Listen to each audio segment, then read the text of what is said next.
Hello everyone, it's Run the NBA back here with another video, and today I wanted to talk about another Toronto Raptors prospect, Dalano Banton, who I think is a little bit less known compared to Scotty Barnes, of course, just due to the nature of the pick. He was the 46th overall pick in this previous year's draft, but I think he has a lot of potential. He's a very interesting prospect. He is a very interesting athlete, similar to Scotty Barnes. He is a freak of nature athlete as far as his skill set with his size. He is 6'9", 204 pounds at the point guard spot, and his potential lies at being a lengthy, long, tall, high IQ playmaker, and that's where it's really at. He's not an elite shooter by any stretch. In 27 games last year with Nebraska, in 22 starts, shot 41% from the field and 25% from deep.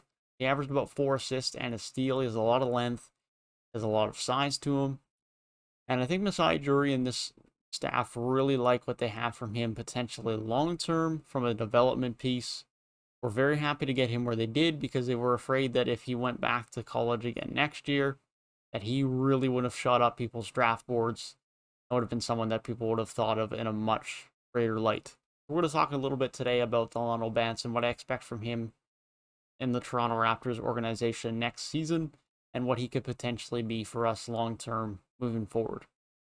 And so, starting off with next year, I don't expect him to do anything crazy. He's going to be someone that's personally, I hope, in the G League because, sure, obviously, there's benefits to him being around the major league team, being with the guys, getting in around that training, those practices, those type of level of caliber players in practice. But I think this guy just needs playing time, if I'm being completely honest. Just give him playing time, more experience. And if we're back in Toronto, which we should be, D League's back as per normal, back in where we are. And it's going to be in a scenario where you can do the same thing like you did with Norm, like you did with Boucher in years past, where you can just send them up and down so quick because it's just a nice quick trip back and forth to Toronto and the G League team. So it's not like it's 10 hours down the road or a 4-hour plane ride where it's a bit of a problem sending them to the G League because you're not able to bring them back right away unless there are some isolation type rules that are in place this year between those two leagues. If there isn't, you're going to be able to send him back and forth. If not, then it might be a bit more likely he stays with the Raptors. But personally, I hope he joins the G League team. I hope he can get some experience. Maybe towards the back end of the year, he does end up sticking with the big team a bit more. But I think having that game time for him in the G League is going to be very important because I don't see him getting any amount of significant time with the Toronto Raptors this season within the NBA. And realistically, Malachi Flynn's going to be that backup point guard. We just don't need Banton. He's not there. He's not ready. It's not like he was dominated at the college level. He's not dominated in the summer league. He's not there yet. And anyone who expects him to be there yet just doesn't properly know Dalano Banton's trajectory. He's going to take a couple years. He's a project. Masai Ujiri loves his projects. OG, not that he was terrible because he was someone who fell out of the draft because of his knee injury, but he's someone who's definitely improved a lot over time. Siakam, Chris Boucher. He likes the lengthy guys, especially that are projects. He's very excited to have Precious Achiuwa in here now as well. Part of that's due to the connection he has with his Kings of Africa. But nonetheless, he still likes those lengthy guys he can bring in and continue to develop. That athleticism cannot be taught. Basketball talent can be taught a bit more. You can't teach someone to be 6'9" and be a point guard. That's just not a thing. You can't teach 6'9" and to be a 6'9" point guard. Well, that's special. So that's what Dalano Banton's going to bring.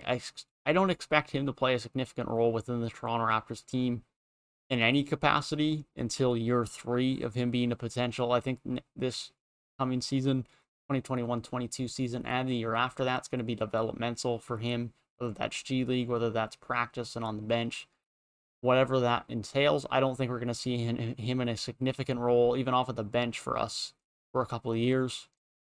And maybe he'll never realize his potential.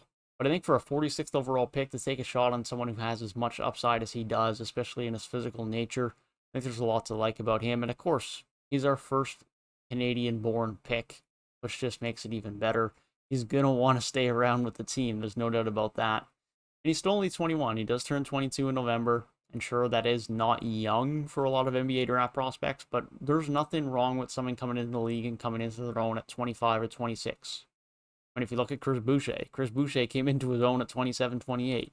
Pascal Siakam was drafted at 21, didn't really come into the scene until 23, 24. It's not unheard of anymore. It's really not. It's not the common trajectory, especially of your top prospects. They're coming in one and done, or now 1 year in the G League, and then you're into the league at 19, 20 years old. But Banton still has a lot of time to develop, a lot of time to mature, improve his game, become a lot more comfortable. And I think he definitely has the potential to be a valuable piece of the Raptors. Just don't expect him to be anyone who's going to be regularly featuring off of the bench for the Raptors in the next coming years. It's going to take some time. It's going to take some work. He's going to be a project. But give it a few years down the road, and maybe we'll reap the benefits of Dalano Banton and see him being a contributing member of the Toronto Raptors as a freakishly long, athletic, playmaking point guard. That is my thoughts on Dalano Banton and his future within this season and the next coming years for the Toronto Raptors. If you did enjoy the video, feel free to leave a like down below and subscribe to the channel if you are new. Hope you guys have a great rest of your day, and I will see you guys in the next one.